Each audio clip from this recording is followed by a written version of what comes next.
Hi friends, அஸ்ஸலாமு அலைக்கும். இன்றைக்கி நம்ம பார்க்க போகிறது வோடாஃபோன் மொபைலுக்கு ஆன்லைன் மூலமாக ரீசார்ஜ் செய்வது எப்படி, அதை பற்றி நம்ம இன்றைக்கி பார்க்கலாம். ஆன்லைன் மூலமாக ரீசார்ஜ் செய்யணும்னா கண்டிப்பாக நம்மகிட்ட வந்து ஒரு பேங்க் அக்கௌண்ட் இருக்கணும். கிரெடிட் கார்டு அல்லது டெபிட் கார்டு எது இருந்தாலும் பிரச்சனை கிடையாது. மொபைலுக்கு நீங்கள் எவ்வளோ ரீசார்ஜ் பண்ண போகிறீங்களோ அந்த அமௌண்ட் இருக்கணும் அந்த உங்களோட பேங்க் அக்கௌண்ட்டில் இருந்தால் போதும். ரொம்ப சுலபமாக வேகமாக பண்ணிக்க முடியும். வாங்க அதை பற்றி பார்க்கலாம். இதுக்கு தேவைப்படக்கூடிய அப்ளிகேஷன் தான் இந்த மை வோடாஃபோன் அப்ளிகேஷன். இந்த மை வோடாஃபோன் அப்ளிகேஷன் வந்து வோடாஃபோனோட ஓன் அப்ளிகேஷன். ஸோ நீங்கள் தாராளமாக தைரியமாக உங்களோட பேங்க் அக்கௌண்ட் டீட்டெயில்ஸ்லாம் கொடுக்கலாம். எந்தவித பிராடத்தனமும் வேலையில் நடக்க வேண்டிய அவசியமே இருக்காது. இந்த அப்ளிகேஷன் வந்து பயன்படுத்தி வோடாஃபோனோட உங்கள் நம்பராக இருக்கட்டும், அல்லது உங்கள் ஃப்ரெண்ட்ஸ் நம்பராக இருக்கட்டும், அல்லது உங்களோட பேரண்ட்ஸ் நம்பராக இருக்கட்டும், யார் நம்பராக இருந்தாலும் சரி நீங்கள் வந்து ரீசார்ஜ் பண்ணிக்க முடியும். வாங்க அதை பற்றி பார்க்கலாம். இந்த அப்ளிகேஷனில் என்ன சிறப்பம்சம்னு பார்த்தீங்கன்னா, மை வோடாஃபோன் அப்ளிகேஷனில் நிறைய அப்ளிகேஷன் வந்து ஆன்லைன் மூலமாக ரீசார்ஜ் பண்ண இருக்குது. உதாரணத்துக்கு பேடிஎம்மாக இருக்கட்டும், ஸ்னாப்டீல், ஃப்ரீ ரீசார்ஜ், இந்த மாதிரி அப்ளிகேஷன்லாம் வந்து நீங்கள் பயன்படுத்தினா அதுக்கு வந்து மொபைல் டேட்டா வந்து நீங்கள் செலவு பண்ணி தான் அந்த அப்ளிகேஷன் வந்து நீங்கள் பயன்படுத்த முடியும். ஆனால் இந்த மை வோடாஃபோன் அப்ளிகேஷன் வந்து அந்த மாதிரி கிடையாது. மொபைல் டேட்டா ஆன் பண்ணி தான் நீங்கள் உபயோகப்படுத்தணும். ஆனால் மொபைல் டேட்டா நீங்கள் போட்டிருக்கிறது வந்து உங்களோட மொபைல் டேட்டா வந்து குறையவே குறையாது. மொபைல் டேட்டா போடாதவங்க வந்து மொபைல் டேட்டா ஆன் பண்ணி நீங்கள் தாராளமாக அந்த அப்ளிகேஷன் வந்து பயன்படுத்தலாம். இந்த அப்ளிகேஷன் பயன்படுத்தக்கூடிய இன்டர்நெட்டுக்காக உள்ள செலவு வந்து எடுக்க மாட்டாங்க, ஃப்ரீ தான் அந்த அப்ளிகேஷனுக்கு. ஸோ நீங்கள் தாராளமாக எல்லாருமே பயன்படுத்தலாம். இந்த அப்ளிகேஷன் இன்ஸ்டால் பண்ணதுக்கப்புறம் அப்ளிகேஷன் ஓப்பன் பண்ணிங்கன்னா உங்களுக்கு வந்து ஹோம் ஸ்க்ரீனில் இந்த மாதிரி தான் இருக்கும். ஃபஸ்ட்டு இதில் பார்த்தீங்கன்னா மை வோடாஃபோன் ஆப்னு இருக்குது, பக்கத்தில் வந்து ஓப்பன்னு இருக்கும். அதுக்கு மேலே ஃபஸ்ட்டு வந்து லாகின் எழுதியிருக்கும். என்னது வந்து நான் ஏற்கனவே லாகின் பண்ணதுனால அந்த லாகின்ங்கிறது காட்டல. மை வோடாஃபோன் ஆப்புங்கிறதுக்கு மேலே ஃபஸ்ட்டு வந்து லாகின் எழுதியிருக்கும். அந்த லாகின்ங்கிறத கிளிக் பண்ணிங்கன்னா உங்களோட வோடாஃபோன் நம்பர் கேட்பாங்க. அந்த வோடாஃபோன் நம்பர் நீங்கள் என்ட்ரு பண்ணிங்கன்னா போதும். அந்த வோடாஃபோன் நம்பருக்கு 4 நம்பர் டிஜிட்டல் நம்பர் வந்து அனுப்புவாங்க. அந்த நம்பரை வந்து நீங்கள் என்ட்ரு பண்ணிங்கனாலே போதும், லாகின் ஆகிடும். சேம் வாட்ஸ்அப் வந்து நம்ம எப்படி லாகின் பண்ணுறோம் அதே போல் தான் ரொம்ப சுலபமாக வந்து லாகின் பண்ணிக்க முடியும். லாகின் பண்ணதுக்கப்புறம் எப்படின்னா உங்களுக்கு ஃபஸ்ட்டு ஹோம் ஸ்க்ரீனில் இந்த மாதிரி தான் இருக்கும். ஃபஸ்ட்டு மேலே வந்து உங்களுடைய மொபைல் நம்பர் வந்து என்ட்ரு பண்ணியிருப்பாங்க. ஃபஸ்ட்டு வந்து உங்களுடைய நீங்கள் என்ன பேரில் வாங்கியிருக்கீங்களோ சிம் கார்டு அதோட பேர் இருக்கும். அதுக்கு அடுத்து வந்து நீங்கள் என்ன நம்பர் வோடாஃபோன் லாகின் பண்ணியிருக்கீங்களோ அந்த மொபைல் நம்பர் இருக்கும்.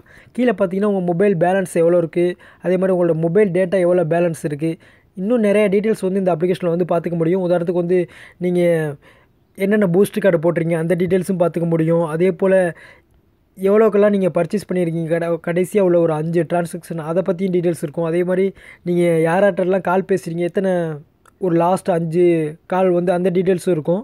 நம்பர் காட்டாது, எவ்வளோ செகண்ட் பேசுகிறீங்க டீட்டெயில்ஸ்லாம் காட்டும். நிறையா அந்த அப்ளிகேஷனில் வசதி இருக்குது. ஃபஸ்ட்டு எப்படி ரீசார்ஜ் பண்ணுறது அப்படிங்கிறத வந்து பார்த்துடலாம். இதில் பார்த்தீங்கன்னா மேலே பார்த்தீங்கன்னா ஒரு 3 கோடு இருக்கும் இடது பக்கத்தில் லெஃப்ட் சைடில். அதை நீங்கள் கிளிக் பண்ணணும். கிளிக் பண்ணிங்கன்னா உங்களுக்கு இந்த மாதிரி ஒரு விண்டோ ஓப்பன் ஆகும். இதில் பார்த்தீங்கன்னா ஃபஸ்ட்டு ஸ்டாப்புன்னு இருக்கும். அதை நம்ம கிளிக் பண்ணணும். கிளிக் பண்ணினா இந்த மாதிரி கேட்கும். இதில் வந்து நீங்கள் வந்து எவ்வளோக்கு ரீசார்ஜ் பண்ண போகிறீங்கன்னா அமௌண்ட்டை வந்து நீங்கள் டேரெக்டாக என்ட்ரு பண்ணி நீங்கள் ரீசார்ஜ் பண்ணுறதா பண்ணிக்கலாம். உதாரணத்துக்கு வந்து இப்போ 150 ரூபா அப்படிங்கிறது நீங்கள் என்ட்ரு பண்ணி ஓகே கொடுத்தீங்கன்னா 150 ரூபாவில் என்ன பிளான் இருக்குன்னு சொல்லிட்டு காட்டும். இப்போ ஐன்னு போட்டிருக்கு பாருங்கள் பைக்கு பக்கத்தில், அது நீங்கள் கிளிக் பண்ணினா இந்த 150 ரூபாய்க்கு என்ன பிளான் சொல்லிட்டு காட்டும். உதாரணத்துக்கு வந்து இப்போ 150 ரூபாய்க்கு வந்து ஃபுல் டாக் டைம்னு சொல்லிட்டு காட்டுது. இப்போ உதாரணத்துக்கு வந்து உங்களுக்கு என்ன பிளானுங்கிறது தெரில, நீங்கள் செலக்ட் பண்ணி அதுக்கப்புறம் தான் ரீசார்ஜ் பண்ணணும்னு ஆசைப்பட்டீங்கன்னா அதுக்கும் வழிகள் இருக்குது. அப்படியே ஸ்க்ரீனை தள்ளினீங்கன்னா டாக் டைம்னு இருக்கும். அடுத்து வந்து போனஸ்ன்னு இருக்கும். ஒன்றுனா ஒரு ஸ்டெப்பாக தள்ளிக்கிட்டே போகணும். Just minute. ஒரு ஸ்க்ரீனாக நீங்கள் தள்ளினீங்கன்னா உங்களுக்கு வந்து போனஸ் கார்டு போடுறா இருந்தால் போட்டுக்கலாம். அதே போல் இன்டர்நெட் கார்டு போடுறா இருந்தால் போட்டுக்கலாம். அது வந்து உங்கள் விருப்பம், நீங்கள் எதை வேணாலும் செலக்ட் பண்ணலாம். உதாரணத்துக்கு வந்து அப்போ நான் இன்டர்நெட் கார்டை வந்து செலக்ட் பண்ணுறேன்.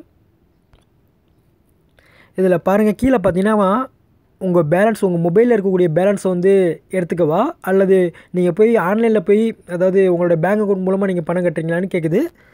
நம்மளோட மொபைலில் பேலன்ஸ் இருந்தால் நீங்கள் டேரெக்டாகவே வந்து உங்கள் மொபைல் பேலன்ஸ் மூலமாக நீங்கள் நெட் கார்டு போடுறா இருந்தால் போட்டுக்கலாம்.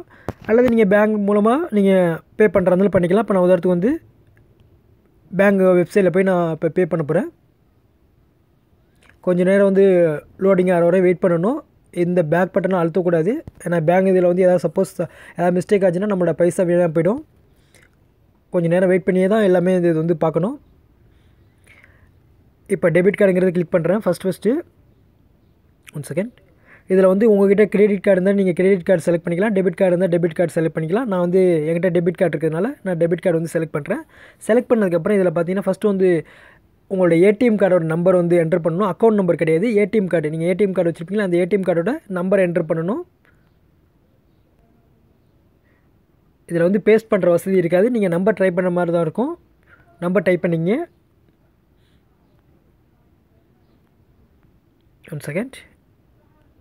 இதில் பேஸ்ட் பண்ணுற வசதி கொடுக்கல. நம்ம நம்பர் வந்து டைப் பண்ணணும்.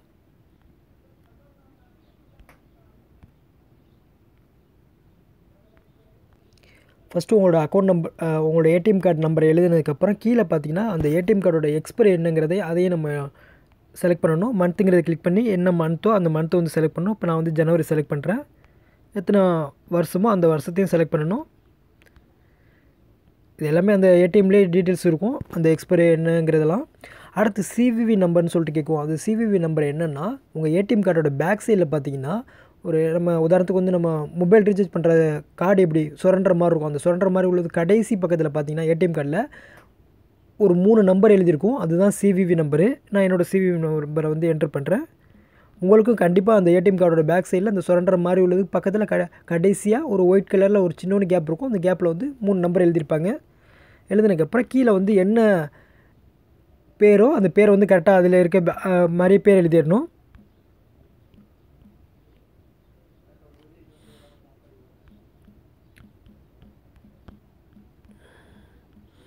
பேர் எழுதுனதுக்கப்புறம் நவுங்கிறது கொடுக்கணும். கொடுத்தீங்கன்னா பேங்கோட வெப்சைட்டுக்கு போகும். கொஞ்சம் நேரம் வெயிட் பண்ணணும்.